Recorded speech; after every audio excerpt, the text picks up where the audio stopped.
Alright, so recently I started rereading a book that I love by Tim Ferriss called Tribe of Mentors. Now, what this book is, it's a compilation of life advice from some of the most successful people in the world. Now, these people come from different walks of life, they work in different fields, different professions. He interviews athletes, entrepreneurs, celebrities, a whole variety of people. But what the author did is he asked all of these people a set of 11 questions. And they were allowed to answer as many or as little as they wanted. He then collected their answers and compiled this collection of life advice that he turned into a book. Unfortunately, I've been reading it on my Kindle, so I can't really show you guys a cover, but I highly recommend it. Now, the thing that I really love about this book are the questions that the author asks. Some of the questions seem very straightforward and basic, and other questions seem incredibly introspective and deep. And as I was reading the book for the first time, I started to think, what would my answers be for these questions? A lot of them were things that I'd never really thought about before, and I started to think, maybe I should. Maybe I'd end up learning something about myself. So, although I'm not an expert in any field or a master at anything, at least not yet, in today's video, I'm going to be answering the 11 questions in Tribe of Mentors by Tim Ferriss. What is a book or books you've given most as a gift, and why? So I'd say there are two books that I've either given as a gift the most or thought about giving as a gift the most.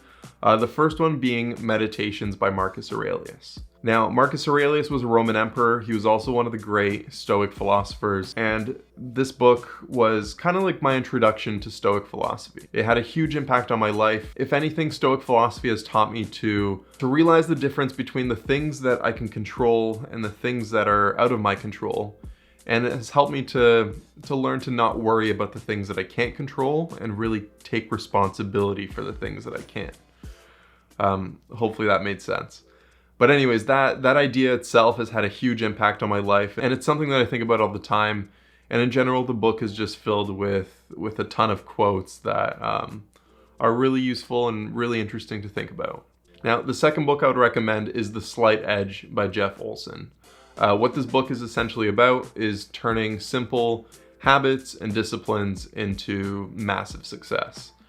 I think in general, this book is great for helping people build like a growth mindset, which I think is one of the most useful things and changes you can make in your life. What purchase of $100 or less has most positively impacted your life in the last 6 months? Now, I feel like I'm kind of cheating in this one because I'm going to say my Kindle. I think a new Kindle is like more than $100, but I bought this one used for $50, and it's honestly one of the best purchases I've ever made. Right now, I live overseas in Korea. I work at a school there, and I don't really have that much access to English books. So the Kindle has just opened up so many possibilities for me to read and learn. And the books that I've read in the past few years have completely changed my life. And actually, something else that's related, I don't know if this is considered a purchase because it's completely free, but something else that has had a huge impact on my life is just getting a simple library card. And something cool that I got is this app on my phone called Libby, which hooks up to your library card and lets you download audiobooks and ebooks straight onto your phone. This has been great, especially for me, because whether I'm in Korea, traveling somewhere else, I can access books from my library here in Canada in really any country in the world. And it's something that I never knew about, and it's really, really cool. How has a failure or parent failure set you up for later success? All right, this one's a tough one, but I'd say that my favorite failure was taking the expected path out of high school. I was definitely one of those kids that didn't know what they wanted after they graduated. I didn't have like a passion or one thing that just like drove me and I knew that I wanted to do for the rest of my life. And honestly, like I feel like it's unreasonable to expect that from someone who's 18 or 19 or however old you are when you graduate. There are some people that do know exactly what they want to do, and those people are very lucky, but I think most kids at that age don't, I had an idea, I had a few interests, things that I wanted to explore, but I wasn't sure whether that's what I wanted my life to be. And I feel like if I had just waited and I had either worked or traveled or pursued some of those interests without actually going to university, I think I would have had more time to learn about myself, and I just feel like I would have used those university years a lot more effectively now that I know more about myself and the world. And I guess people say that all the time, you know, if I knew then the things that I know now, I would do things so differently, but I don't know, that's just something I feel. And I should also say that I believe that you're not actually truly a failure unless you fail to learn from your mistakes. And I absolutely do not regret going to university. I learned a lot in those years about myself, about the world. But yeah, I think I could have done things differently if I had that same opportunity now. And I do, but it's a lot of money. Tuition ain't cheap. If you could have a gigantic billboard anywhere with anything on it, metaphorically speaking, getting a message out to millions or billions, what would it say and why? All right, so there's one quote that comes to mind for this, and I don't really remember where I got it, but it says, "Hard work is a great substitute for talent." Now, this is difficult because I don't actually think that hard work can always replace talent, but something that I heard Dwayne "The Rock" Johnson say once in an interview is that there will always be somebody better than you. There will always be somebody smarter than you, or stronger than you, or faster than you. But the one thing that you always have control of is how hard you work. And you can always make sure that, if anything, you're always the hardest worker in the room. Honestly, there are things that are debilitating and that will completely limit your ability to succeed in a certain thing that you're pursuing. But if you're willing to work harder than everybody else, and as long as you're willing to learn from your mistakes, even if you fail in that first venture or that first thing that you pursue, all that hard work will help you gain so many skills and so many things that you can then move to different areas in your life. And I feel as long as you're constantly willing to learn and improve, I think that's the best recipe for success. What is one of the best or most worthwhile investments you've ever made? Now, this is gonna sound super cheesy, and if you talk to any great investor, this is the advice that they'd give you. But the best investment I've ever made was in myself.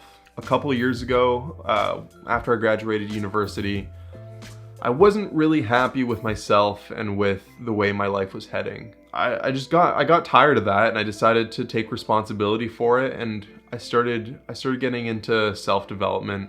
I started reading a lot of books on how to improve the parts of my life that I wasn't happy with. And honestly, I feel like that was the biggest change I have ever made in my life, and it had the largest impact on my happiness out of anything. And I think, you know, the goal for everybody is to just be happy in life, and yeah, it's absolutely the best decision I've ever made. What is an unusual habit or an absurd thing that you love? One absurd thing that I love for sure, that a lot of my friends know about and think is really weird, is my passion for McDonald's. I love going to McDonald's. I love the Value Picks menu. If you guys have never tried it, I definitely recommend you guys order a junior chicken and add tomato and red onion to that. It's the perfect burger, and it's like $2. It's pure magic. An unusual habit. Sometimes when my nose is itchy, I have this tendency to itch it with my top lip. I do this. I know it looks really stupid, and I don't realize that I'm doing it, but sometimes when people catch me doing that, and they don't really know why I'm doing it, it just looks super awkward. In the last 5 years, what new belief, behavior, or habit has mostly improved your life? Now this is a tough one again, because I feel like I've learned so much in the past couple of years. But one quote that, again, I don't really remember the source of, but has stuck with me for a really long time, is that you are responsible for your needs, your wants, and your happiness. And what I get out of this is that I think it stems back to the whole stoicism thing, where there are things in your life that you are in control of, and there are things that are out of your control, and how to identify the things that are in my control and taking responsibility for them. I think in general in society we have a problem where a lot of people tend to push the blame for their situation on external factors instead of taking responsibility for them themselves, because it's easier. And although there are things that really limit our ability to move up in life and achieve the things we want, like illness or poverty, but for the most part, we are in control of what happens to us. And as long as you're brave enough to take responsibility for your actions and to learn from your mistakes, I think that nobody else can bring you happiness other than yourself. It's completely up to you. What are bad recommendations you hear in your profession or area of expertise? So I work at a school right now, and one thing that I sometimes hear teachers say, and I strongly disagree with, and I think a lot of people honestly would strongly disagree with this, is that if a child didn't care or put in the effort the first time, they don't deserve a second chance. And I just think this is such a terrible outlook to have, because in general, some of these kids are struggling with so many things either internally or at home, and they have issues that you have no idea about. Everybody's fighting a battle that you have no idea about. And especially these kids, they're young, they're kids. Sometimes they have issues that literally limit their ability to do their schoolwork. And I think sometimes these kids will slack off for years. And all it takes is one moment for something to click and for them to want to put in the effort to make a change in their lives, and to not give them that chance when that opportunity comes up. I think that's just a terrible practice as a teacher. I feel like everybody deserves a second chance, and you should always give people the benefit of the doubt. What advice would you give to a smart, driven college student about to enter the real world? Honestly, a piece of advice that had a huge impact on me that came from entrepreneur and YouTuber Gary Vaynerchuk.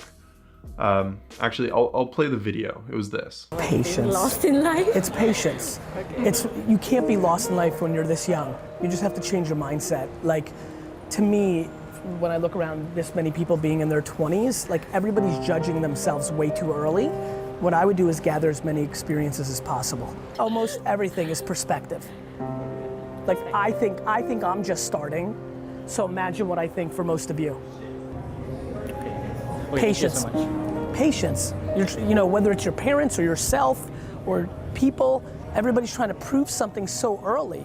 Too many people view post-university as like, oh shit, this is now real and I'm lost. They don't put it in the context of being alive for 100 years and realizing they're only 20% of the way done. Everybody's got strengths and weaknesses. What a 60-year-old has is experience but doesn't have time. So they trade on experience. What youth has is time. You can literally do 4 different things over the next 2 years, 6 months at a time, to figure out everything that you think you might like, you should try to do. But that's not what people tell you to do. Yeah, they tell you to get a job. You're not lost in life, you're just early in the process. You know what I mean? You're lost by other people's standards, not by your actual, if you actually took it practically, you haven't even started.